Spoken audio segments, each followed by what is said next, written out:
Eu fico chocado como a humanidade sempre gostou de humilhação pública, né? Tipo, manda pra forca, joga tomate, fez errado, bota na praça pública pra gente passar a tarde inteira assistindo.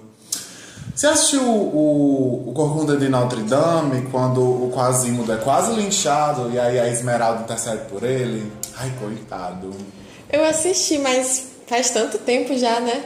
Eu lembro mais de quando o Shrek e o burro, eles são levados meio que como os indesejados pelo Lord Farquaad para um festival que ele estava organizando.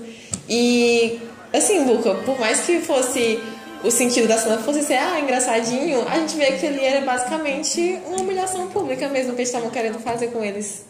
Tá, mas a gente nem fez uma introdução. Oi, meu nome é André Bucarini e essa aqui é a Lorena Nantua. E nós somos estudantes de jornalismo na Universidade Federal do Ceará. E agora te convidamos para entender um pouco mais sobre as dinâmicas da humilhação pública e a cultura do cancelamento. Oi, gente, desculpa a demora de vir aqui falar com vocês, mas os últimos dias têm sido bem difíceis pra mim. Eu tô assim, eu queria explicar pra vocês que não foi isso. Tá, agora voltando. Quando tu cita o Shrek, né, você cita essa cena que tá falando de um lugar que, para além da ficção, é um período que nem tinha internet, né? Então, tipo assim, a gente tem que perceber que o que é que tá acontecendo hoje em dia. Tem um jornalista britânico, o John Rawson, que ele vai dizer que esse fenômeno se atualizou e a gente chama de renascimento da humilhação pública. Se antes eu tinha que ir pra rua pra agredir alguém, esculhambar, por causa da internet, os usuários conseguem se organizar e as movimentações ultrapassam as fronteiras e territoriais, né? Ganham espaço e visibilidade que até então não tinha. Total. E junto com esse renascimento, vem também um novo termo, né? A tal cultura do cancelamento. E virou super comum a gente ouvir que fulano foi cancelado, estão cancelando ciclano por alguma coisa. E como é um termo relativamente novo, os pesquisadores Kaique Mancoso, Vânia Caldas e Diógenes Licarião buscaram entender como a cultura do cancelamento nas redes sociais digitais vem sendo pesquisada pela comunidade acadêmico-científica dentro das ciências humanas, o que resultou num artigo publicado na revista Culturas Midiáticas. E antes de apresentar os resultados dessa pesquisa, eles explicam que apesar da cronologia e massificação do uso da expressão cultura do cancelamento ainda ser nebulosa, é interessante observar que ela sempre foi empregada para banir e punir alguém. Mas saber que o próprio termo cancelar meio que surgiu assim, né? Teve um filme, não sei se você se lembra, ele é de, acho que é 1991, que é o New Jack City, a Gangue Brutal. O protagonista era um mafioso e ele teve um conflito com a namorada e ele meio que diz assim que eu quero cancelar ela. E depois, em 2010, o rapper Lil Wayne, ele resgatou esse termo cancel na música I'm Single. E 4 anos depois, em 2014, teve um reality show americano que as pessoas falavam assim que you are cancelled durante a briga que acontecia lá. Então, esse termo cancel, né, cancelado, estava muito famoso e várias pessoas do Twitter começaram a usar e nesse sentido de que quero cancelar você. A partir desses usos que foram se tornando cada vez mais constantes, o dicionário Macquarie trouxe em 2019 uma definição. Eu acho que eu tenho ele aqui, pera. Atitudes dentro de uma comunidade que exigem ou provocam a retirada de apoio de uma figura pública, como o cancelamento de um papel de um ator, banir a reprodução musical de um artista, a remoção das redes sociais, etc. Geralmente em resposta a uma acusação de uma ação ou comentário socialmente inaceitável. Mancoso, Caldas e Licarião fizeram uma revisão sistemática da literatura combinada com análise de conteúdo em 24 artigos acerca da cultura de cancelamento.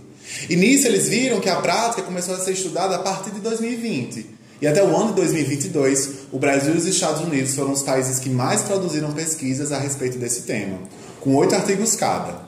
Os dados obtidos também mostraram que a maioria dos trabalhos não possuem como eventos específicos de cancelamento e, assim, têm uma abordagem mais teórica. Além disso, o cancelamento de figuras públicas são os mais estudados e o Twitter apareceu como a fonte principal dos dados.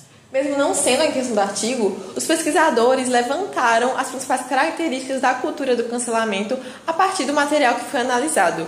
Tipo, sempre tem o cancelado, né? Que pode ser uma figura pública, um político, uma empresa, uma marca, uma produção cultural e até mesmo um grupo de pessoas. Inclusive, alguns autores, como o Blivik, afirmam que o cancelado também pode ser um indivíduo assim, desconhecido publicamente, ou seja, um cidadão comum.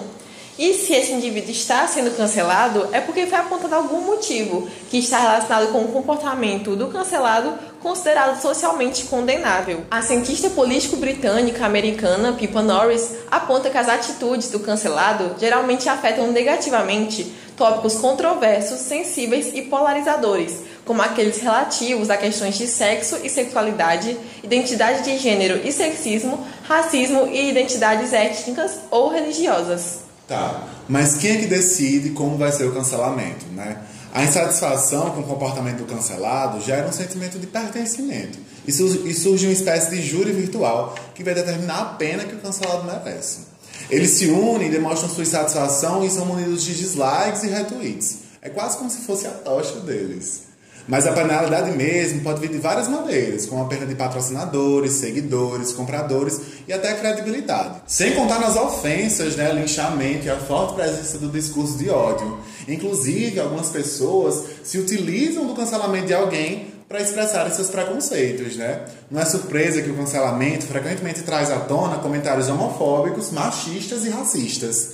E nem só isso, né? Quem cancela, quem podemos chamar aqui de canceladores, ainda exigem um pedido de desculpas, retratação, o famoso desculpas a quem se sentiu ofendido, né?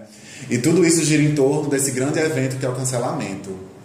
E nossa, tanta gente a gente pode citar, a Jojo Todinho, a Carol Conká, o Carlinhos Maia. Esse evento surge de uma conduta socialmente condenável de alguém que gera uma comoção das pessoas e se busca reparar os danos causados por essa conduta, com punições como a perda de patrocinadores, do emprego. E aí, minha filha, só pra frente. Mas cabe a pergunta, né? O quão realmente justos e reparadores são esses julgamentos e respectivas punições produzidos por esse Tribunal Virtual da Cultura do Cancelamento? Deixa aqui nos comentários a sua opinião. Você acabou de assistir ao vídeo Dinâmicas da Humilhação Pública e a Cultura do Cancelamento, uma produção de André Bucarini e Lorena Nantua para o Instituto Nacional de Ciência e Tecnologia em Disputas e Soberanias Informacionais, o INCT-DSI, com apoio do Grupo Com, da Universidade Federal do Ceará. Essa produção faz parte do projeto de extensão de divulgação científica através das plataformas online. Agradecemos pela atenção e caso tenha gostado, curta, compartilhe essa mensagem adiante. Até a próxima!